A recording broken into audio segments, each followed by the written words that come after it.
Israel को अपने जुर्म की सजा मिलेगी और सख्त सजा मिलेगी। एक दर्दनाक बदला लिया जाएगा। ईरान ने अपना इंतकाम शुरू कर दिया है। 800 के करीब जो प्रोजेक्टाइल्स हैं, मिसाइल्स हैं, वो इजराइल के ऊपर दाग दिए गए हैं। 100 के करीब ड्रोन्स दाग दिए गए हैं। पाकिस्तान खुलकर मैदान में आ गया है ईरान के हक के अंदर, लेकिन ऐसे में जो गद्दारे उम्मत मुसलमा हैं वो भी खुलकर सामने आ चुके हैं और अब पता चल चुका है कि इजराइल से पहले हमें किनको खत्म करना होगा तो फिर जाकर इजराइल तक हम पहुंच सकेंगे।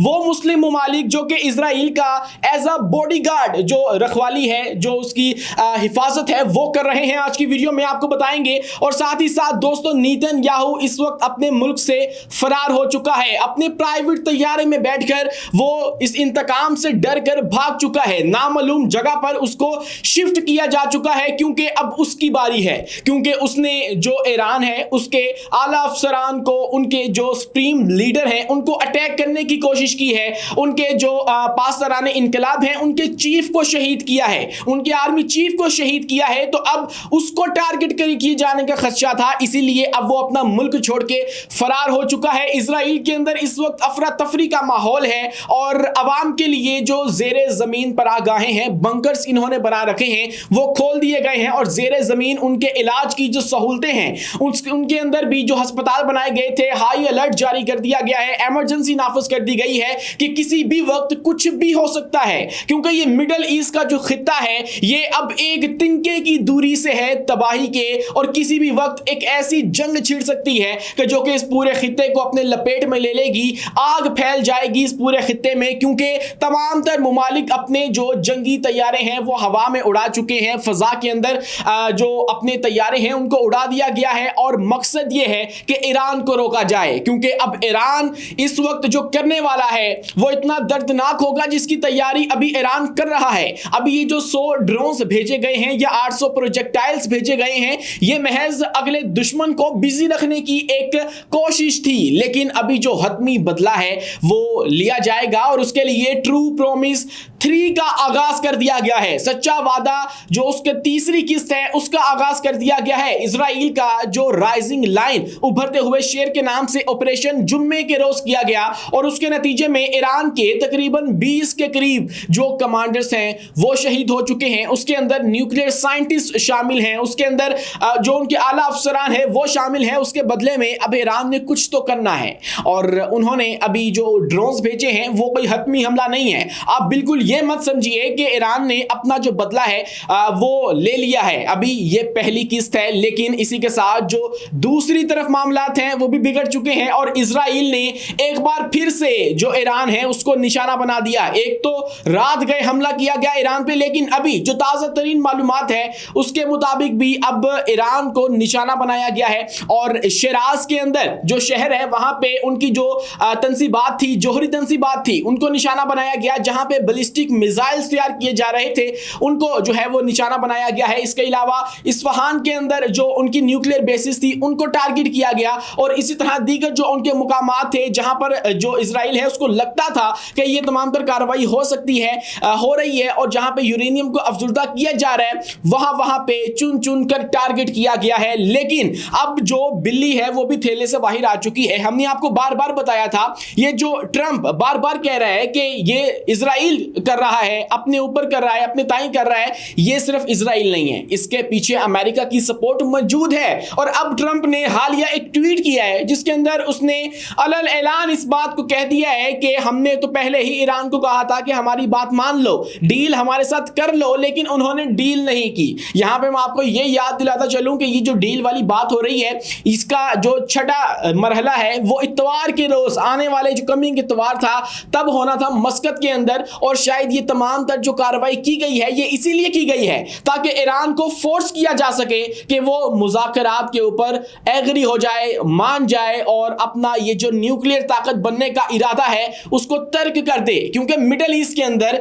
इस वक्त एक ही ताकत है जो कि इजराइल के लिए कांटा बनी हुई है, बाकी तमाम तो लेटे हुए हैं। आप उर्दून को देख लीजिए, आप मिस्र को देख लीजिए, आप सऊदी अरेबिया को देख लीजिए, ये तमाम तर मुमालिक वो हैं जो कि इजराइल के बॉडीगार्ड का रोल प्ले कर रहे हैं। अब खुशखबरी ये है कि Pakistan is not one of them. Pakistan ने अलल ऐलान मुजम्मत की है और ईरान की हिमायत का ऐलान किया है। और जो ये ममालिक इस वक्त रोल प्ले कर रहे हैं, ये बड़ी बड़ी ताकतें जो कि उम्मत मुसलमा की OIC की ताकतें हैं वो रोल प्ले कर रही हैं, जिनकी दुनिया की टॉप नॉच आर्मी है वो ईरान के साथ नहीं खड़ी हो रही। इसके अंदर पाकिस्तान ने जो ईरान है उसकी हिमायत की है। ऐसे में जो हमारे आर्मी चीफ हैं हाफिज सैयद आसिम मुनीर, उनका दौरा अमेरिका किस तरह इंपैक्ट करेगा आगे चल के वो भी डिस्कस करते हैं। लेकिन दोस्तों बात करते हैं उन गद्दारों की जिन्होंने इस वक्त ईरान की राह में रोड़े अटकाए हैं और उसके हमले को नाकाम बना दिया है। उसके अंदर सफ़े अव्वल में है उर्दन। हमेशा की तरह लास्ट टाइम भी 2024 में जब ईरान ने ट्रू प्रॉमिस सच्चा वादा के नाम से एक ऑपरेशन लॉन्च किया था और मिसाइल दागे थे इजराइल के ऊपर, तब भी उर्दन ने आगे बढ़ के सबसे पहले उनको इंटरसेप्ट किया था। इजराइल के लिए अपनी एयर स्पेस खोल दी जाती है, लेकिन जब ईरान वापस इजराइल को उसी लहजे में जवाब देता है तब वो एयर स्पेस बंद कर दी जाती है। और अब इजराइल के लिए जब उनके जंगी तैयारे उड़ने थे तो वो एयर स्पेस खोली गई, लेकिन जब ईरान के जो मिसाइल और ड्रोन्स जाने थे तब वो एयर स्पेस को बंद कर दिया गया। ये कैसी अजीब बात है। और उर्दन ने तमाम ईरानी ड्रोन्स जो हैं वो मार गिराए हैं। उर्दन इजराइल की फर्स्ट लाइन ऑफ डिफेंस बन चुका है। और इसके बाद ये इनके जो बादशाह हैं, मुझे समझ नहीं आती कि मैं उन्हें जो किंग अब्दुल्ला दोम है वो कहूं या गद्दारे अव्वल कहूं, क्योंकि जब जब ईरान ने इजराइल को टारगेट करने की कोशिश की है, और वाहिद ईरान वो मुल्क है जो कि इस वक्त अपनी जो सींग है वो इजराइल के साथ फंसा के बैठा है, बाकी कोई ममालिक इतनी हिम्मत भी नहीं कर रहे हैं। OIC में कुल 57 ममालिक हैं और उनमें से महज एक मुल्क है ईरान, जिसने अभी तक इजराइल को टफ टाइम दिया था। लेकिन अब लगता यह है कि ईरान का भी जो हल है वो करने का सोच लिया है और उसके अंदर इजराइल और अमेरिका एक पेज पर हैं। कोई किसी को भी ये शक नहीं होना चाहिए कि अमेरिका इजराइल को सपोर्ट नहीं कर रहा, क्योंकि जो ट्रंप ने अभी ट्वीट किया है उसके अंदर उसने तमाम तर बात जो है वो खुलकर कह दी है और उसने बता दिया है कि मसला सिर्फ एक था।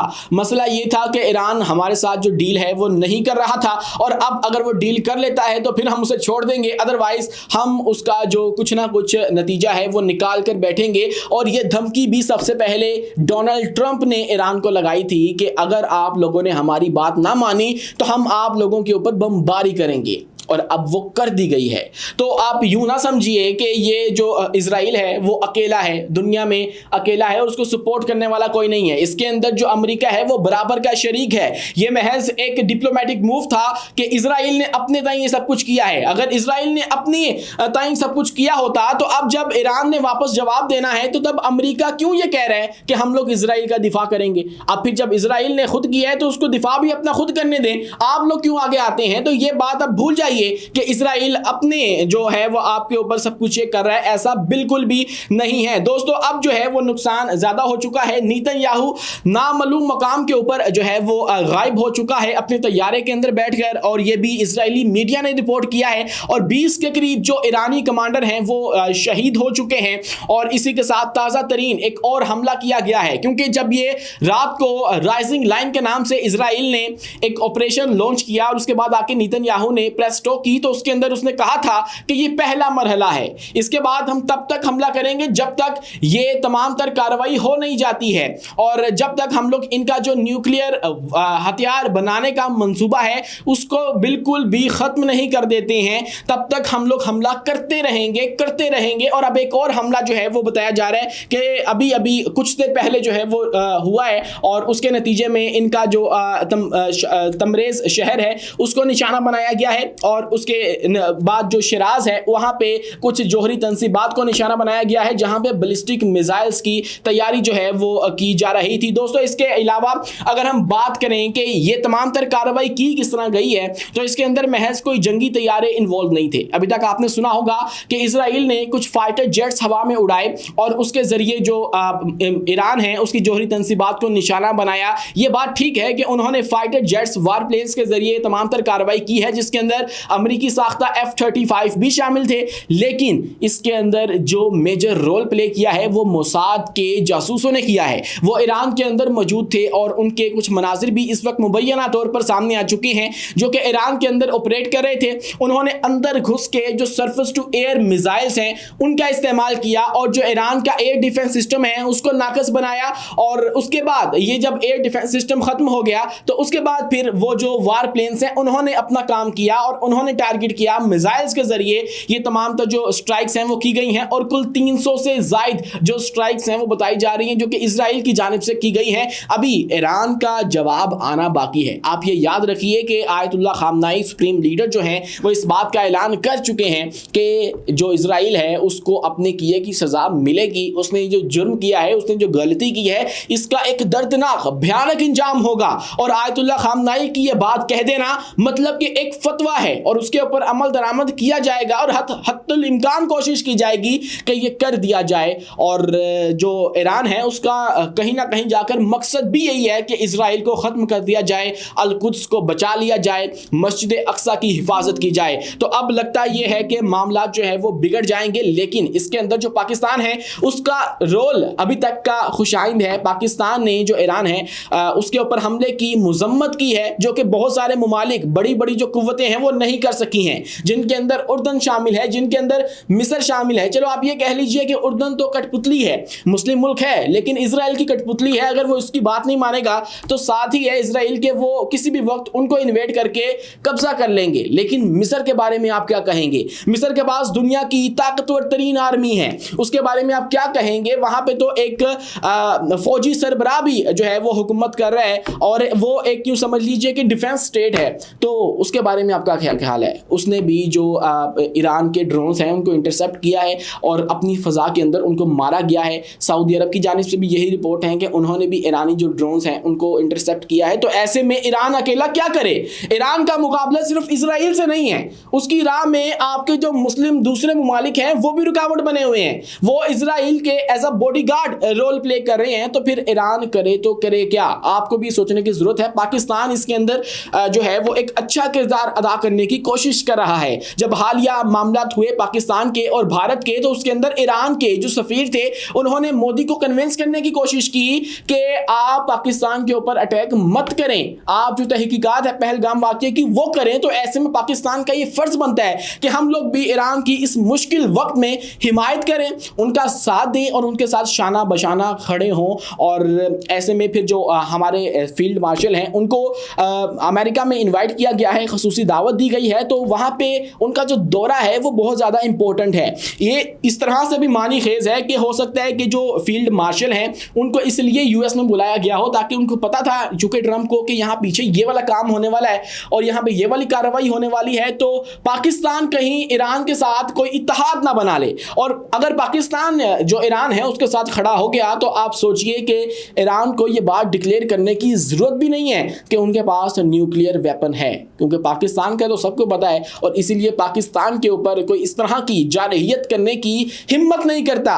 दुनिया की 5वीं बड़ी इकोनॉमी, भारत ने हमारे ऊपर हमला किया था, लेकिन उसको कैसा मुंह तोड़ जवाब दिया गया, इसका तमाम तर क्रेडिट जो है हम हमारे उन हीरोज को जाता है जिन्होंने हमें इस न्यूक्लियर वेपन से लैस किया था।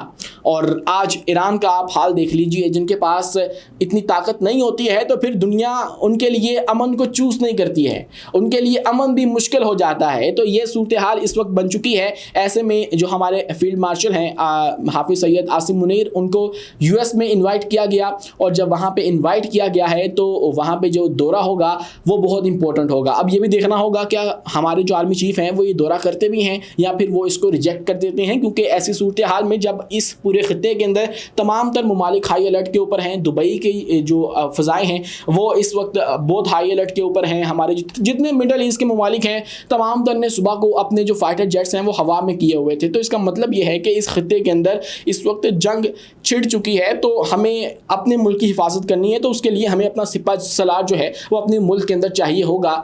अगर हमारा सिपा सलार चला जाता है अमेरिका में तो पीछे फिर मुल्क की हिफाजत किसके ज़िम्मे होगी? आप इस बारे में क्या सोचते हैं? कमेंट सेक्शन में अपनी राय से आगाह लाजमी कीजिए। वीडियो पसंद आने की सूरत में हमारे इस चैनल को लाइक कीजिए, सब्सक्राइब कीजिए, बेल आइकन को लाजमी दबाइए ताकि हर नई आने वाली वीडियो आप तक बर वक्त पहुँच सके। शुक्रिया, अल्लाह हाफिज़।